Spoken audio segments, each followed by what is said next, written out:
Media రూపంలో వస్తున్నారు. లేని అవాకులు చవాకులకు మంత్రముల మీద ఈరోజు ప్రచారాలు చేస్తున్నారు, ప్రత్యక్షంగా పరోక్షంగా. ఈనాడు టెండర్ల గురించి కొన్ని పత్రికలు రాస్తున్నాయి. సింగరేణిలో కొంత కుంభకోణం జరిగింది, బొగ్గంత మాయమైందని.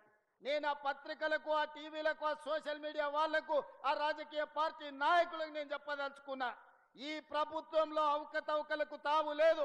అనవసరమైన ప్రచారాన్ని, తప్పుడు ప్రచారాన్ని కల్పించడం ద్వారా అపోహలు కల్పించి మళ్ళీ శుక్రాచార్యుడు, మారీచుడు, సుబాహుడు బలపడడానికి మీరు ప్రత్యక్షంగానో పరోక్షంగానో సహకారం చేస్తున్నారు. మీకు మీడియా పంచాయతీలుంటే తలుపు మూసుకొని కొట్టుకోండి, లేకపోతే ఒకరి మీద ఒకరు బురద జల్లుకోండి. అందులో మమ్మల్ని లాగి ఆంబోతులు కొట్లాడితేనంట లేగదూడల కాళ్ళు ఇరిగినాయంట. ఇద్దరు మీడియా యజమానులు కొట్లాడుకుంటే మీరు కొట్లాడుకోండి, కానీ మా మంత్రులని బదనాం చేసే కార్యక్రమాన్ని మీరు తీసుకోకండి.